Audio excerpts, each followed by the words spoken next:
Let us take the second example. X of n is given 1 by 2 to the power n multiplied by u of n. So again we'll start with the same process as writing the formula for energy as limit n tends to infinity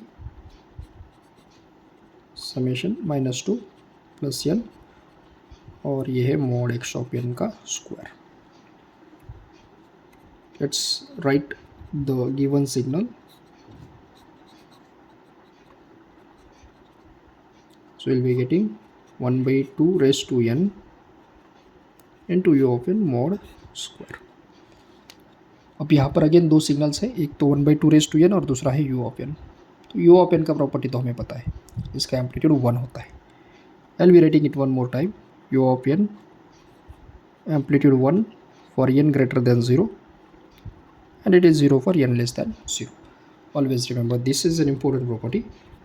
So if I split this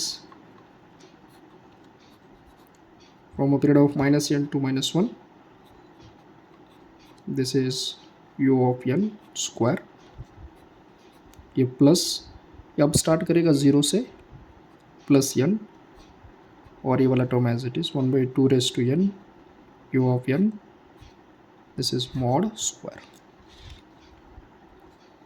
So as you know that for all negative values of n, u of n का value होता है 0, यानी कि ये पूरा जो term है वो हो जाएगा 0. सो हम अगर प्रोसीड करेंगे तो ये मिलेगा हमें limit n tends to infinity summation 0 to n. अब देखिए all positive values of n के लिए u ऑफ n का जो एम्पलीट्यूड है वो 1 है. This is 1. So 1 into 1 by 2 raised to n यानी कि ये मिलेगा 1 by 2 raised to n और ये पावर में है 2. अब ये दोनों का हो जाएगा मल्टीप्लिकेशन, तो ये मिलेगा n tends to infinity summation 0 to n 1 by 2 raised to 2n.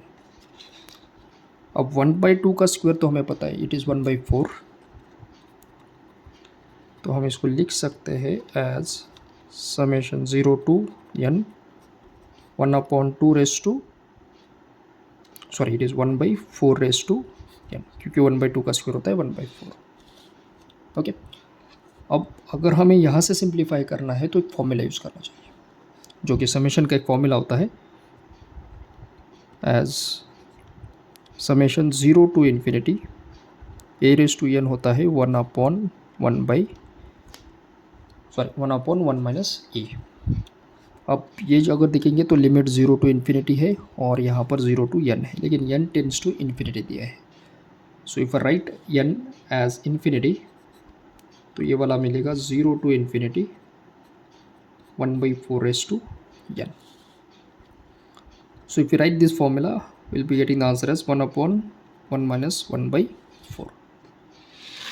Now we'll just simply rewrite those equations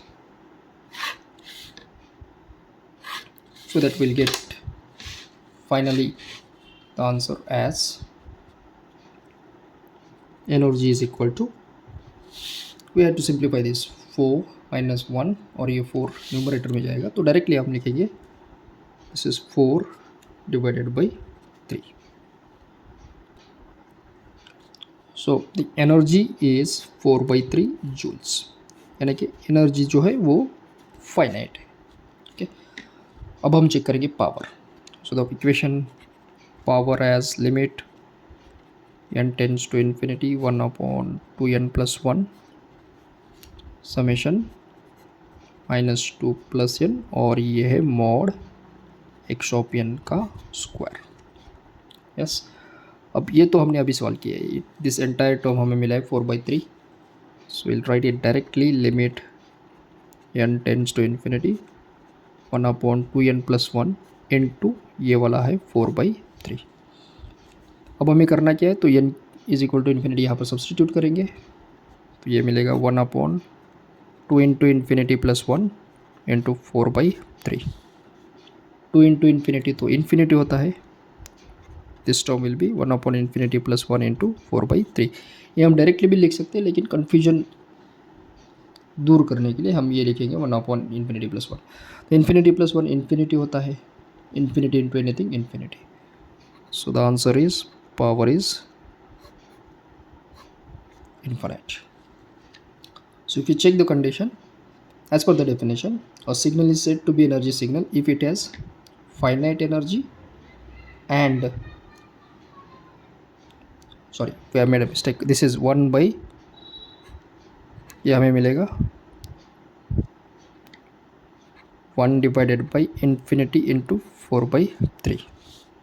अब हम किसी भी टर्म को इन्फिनिटी से डिवाइड करेंगे तो ये इक्वेशन वैल्यू जो है वो हमें मिलेगा 0, यानी कि पावर जो है वो 0 आ जाएगा।